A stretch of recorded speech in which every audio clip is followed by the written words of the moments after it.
Loué soit le précieux sang de notre Seigneur Jésus-Christ et le cœur immaculé de Marie. Lecture du 38e chapitre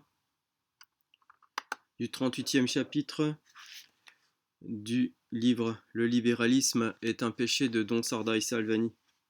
Le titre: S'il est indispensable ou non de recourir dans tous les cas à une décision spéciale de l'Église et de ses pasteurs pour savoir si un écrit ou un individu doit être rejeté ou combattu comme libéral. Tout ce que vous venez d'exposer, nous dira-t-on ici, se heurte dans la pratique à une très grave difficulté. Vous avez parlé d'individus et d'écrits libéraux, et vous nous avez recommandé avec insistance de les fuir comme la peste, eux et leurs plus lointaines influences. Or, qui osera de sa propre autorité, et sans recourir préalablement à une sentence décisive de l'Église enseignante, qualifier de libéral tel individu ou tel livre? Réponse: c'est là un scrupule, ou mieux une niaiserie, mise en garde en vogue depuis quelques années par les libéraux et les entachés de libéralisme.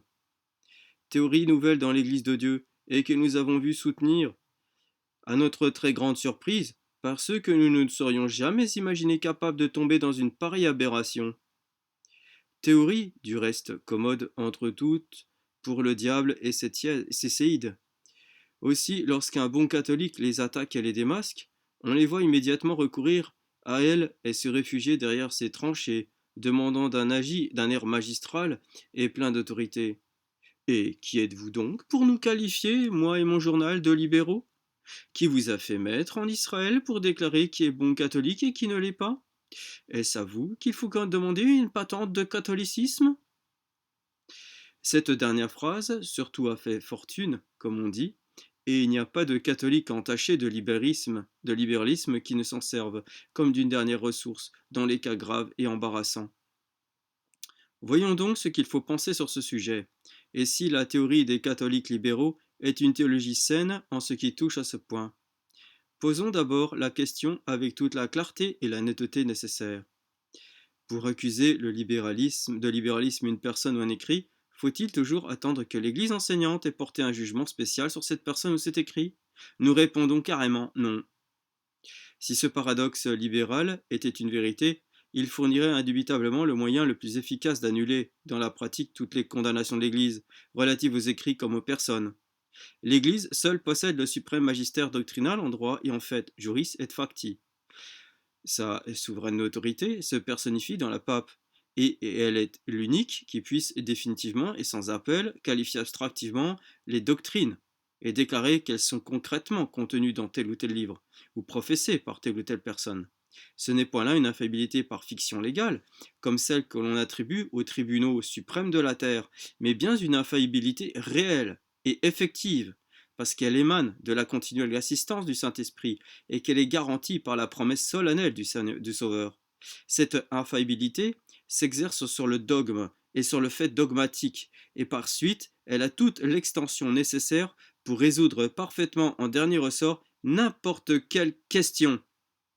Tout ceci se rapporte à la sentence dernière et décisive, à la sentence solennelle, irréformable et sans appel, à la sentence en dernier ressort, comme nous l'avons appelée. Mais cette sentence, destinée à guider et à éclairer les fidèles, n'exclut pas d'autres pas jugements, moins autorisés, cependant très respectables. Je reprends la phrase. Mais cette sentence, destinée à guider et à éclairer les fidèles, n'exclut pas d'autres jugements, moins autorisés, mais cependant très respectables, que l'on ne peut pas mépriser, et qui peuvent même obliger, en conscience, le vrai chrétien. Ce sont les suivants, et nous supplions le lecteur de bien remarquer leur gradation. Premièrement, jugement des évêques dans leur diocèse. Chaque évêque est juge dans son diocèse. Pour l'examen des doctrines, leur qualification et la dénonciation des livres qui les contiennent ou ne les contiennent pas. Sa sentence n'est pas infaillible, mais elle est éminemment digne de respect et obligatoire en conscience, quand elle n'est pas en contradiction évidente avec une doctrine préalablement définie, ou bien encore quand elle n'est pas désapprouvée par une sentence émanant d'une autorité supérieure. Deuxièmement, les jugements des curés dans leur paroisse. Ce magistère est subordonné au précédent, tout en jouissant dans sa sphère plus étroite d'attributions analogues. Le curé est pasteur, il peut et doit, en cas cette qualité, distinguer les bons pâturages des mauvais. Sa déclaration n'est pas infaillible, mais elle mérite d'être respectée aux conditions énoncées dans le paragraphe antérieur. Troisièmement, le jugement des directeurs de conscience. S'aidant de leur lumière et de leur science, les confesseurs peuvent et doivent dire à ceux qui dirigent leurs pensées sur telle doctrine ou tel livre à propos desquels on les consulte. Apprécier sont les règles de la morale et de la philosophie, le danger de telle lecture ou de telle compagnie pour leurs pénitents. Ils peuvent même, avec une véritable autorité, leur intimer l'ordre d'y renoncer. Le confesseur a donc lui aussi un certain droit de juger les doctrines et les personnes. Quatrièmement, jugement des simples théologiens consultés par les fidèles laïcs. Peritis inerte credendum, dit la philosophie. Il faut s'en rapporter à chacun pour ce qui relève de sa profession ou de sa carrière. Fin de citation. On ne lui attribue pas une véritable infaillibilité, mais une compétence pour résoudre des questions qui s'y rattachent. Or, l'Église concède aux théologiens gradés un certain droit officiel d'expliquer aux fidèles la science grâce sacrée et ses applications. En vertu de ce droit, ils écrivent sur la théologie, qualifient et jugent d'après leur savoir réel et leur royale manière de voir. Il est donc sûr qu'ils possèdent une certaine autorité scientifique pour juger en matière de doctrine et pour déclarer quel livre la renferme et quelle personne la professe. C'est ainsi que de simples théologiens exercent par mandement de l'évêque la censure des ouvrages à imprimer et qui se portent garants de leur orthodoxie en y apposant leur signature. Ils ne sont pas infaillibles, mais leur avis servant aux fidèles de première règle dans les cas ordinaires et journaliers, et leurs décisions sont valables tant qu'une autorité supérieure ne les annule pas. Cinquièmement, le jugement de la simple raison humaine dûment éclairée.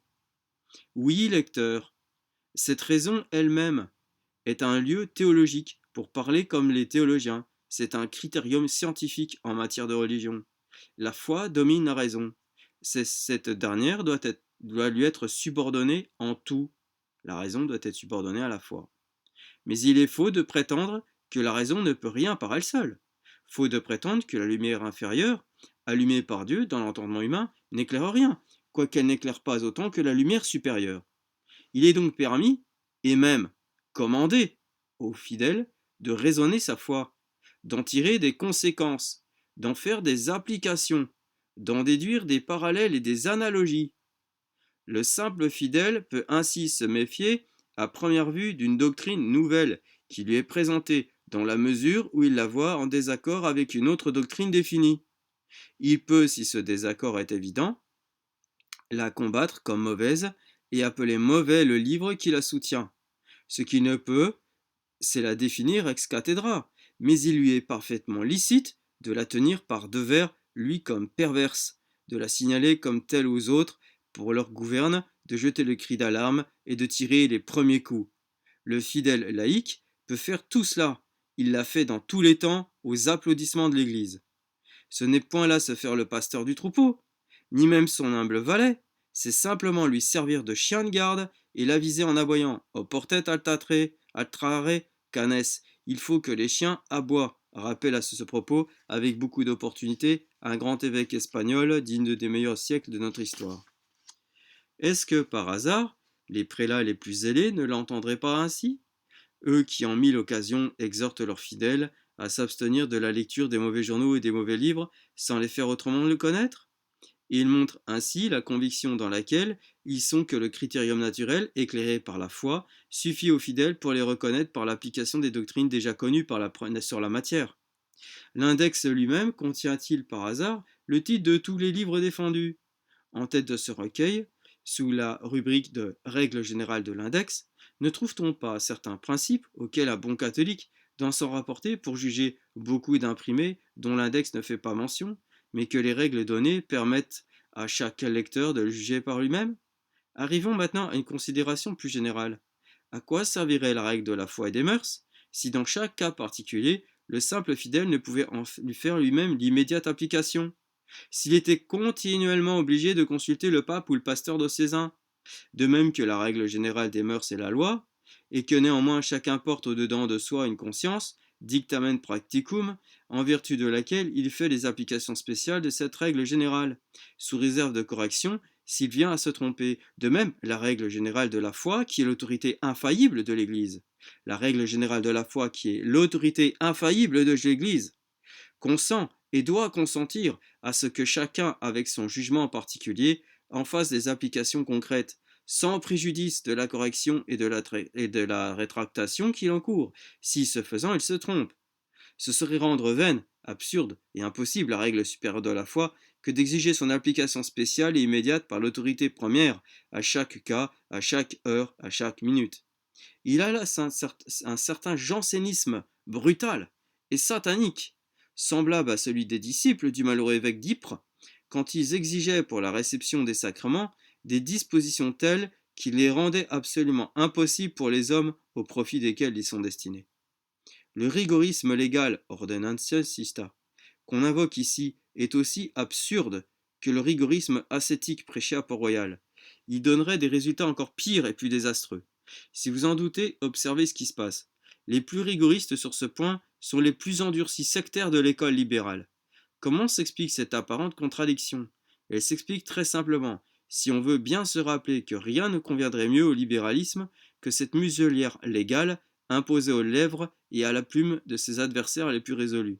Ce sera à la vérité un grand triomphe pour lui d'obtenir, sous prétexte que personne autre que le pape et les évêques ne peut parler avec autorité dans l'Église, le silence d'hommes tels que Demestre, les Valdegemas, les Veuillot, les Villoslada, les Aparizi, les Terajo, et les Orti et les Lara, les Nocedal et tant d'autres, dont par la miséricorde divine, il y a toujours eu, il y aura jusqu'à la fin de glorieux exemples dans la société chrétienne.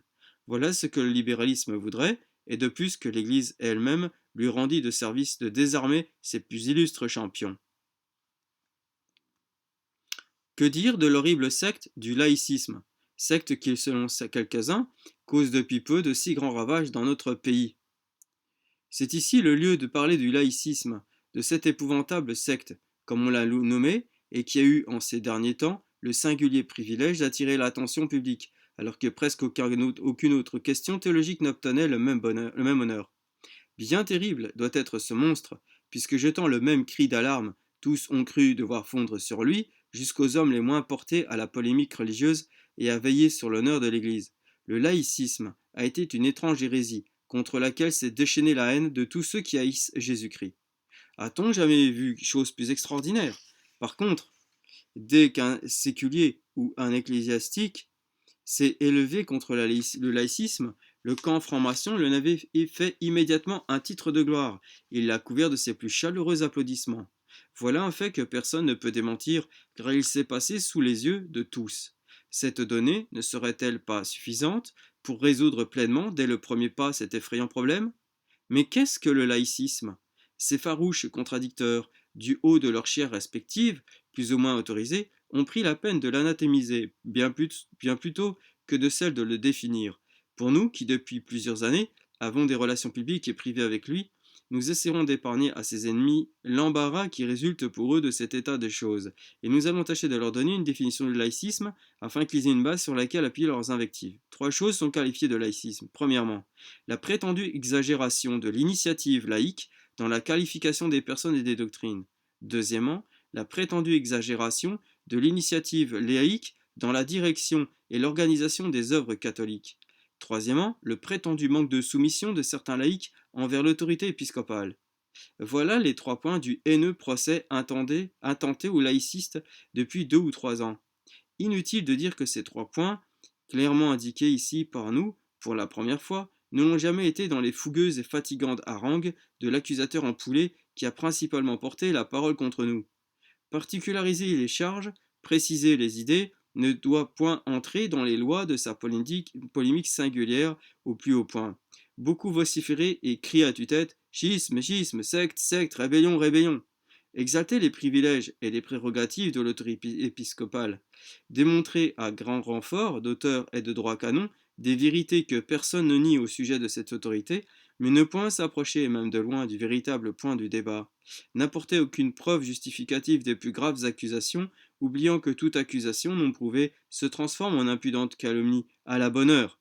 Voilà une vraie manière de discuter. Oh, quel luxe d'érudition! Quelle profondeur de théologie, quelle subtilité en droit canonique, quelle emphase dans la rhétorique on a gaspillé pour démontrer que les plus fermes défenseurs de la cause catholique ne sont autres que ses plus grands ennemis, et que les inventeurs et les fauteurs du laïcisme étaient précisément ceux-là même qu'on accuse sans cesse de cléricalisme. Pour prouver enfin que ceux qui, de tout temps, se sont distingués par leur dévouement et leur docilité à la houlette pastorale en ce qui relève de sa juridiction, ont au contraire tendu à s'émanciper du magistère sacré de l'épiscopat. Cette dernière phrase, en ce qui relève de sa juridiction, les implacables adversaires de ce qu'on appelle à tort laïcisme l'ont tenu en un lamentable et peut-être volontaire oubli.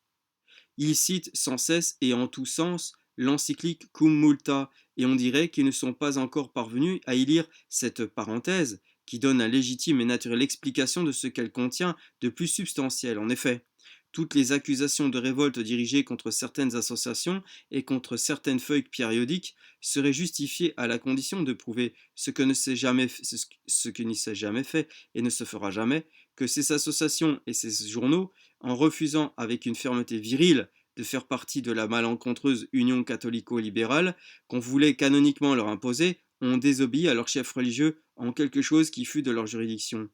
L'intelligence incommensurable des hommes qui ont découvert et qui poursuivent le laïcisme pouvait bien s'occuper de cela.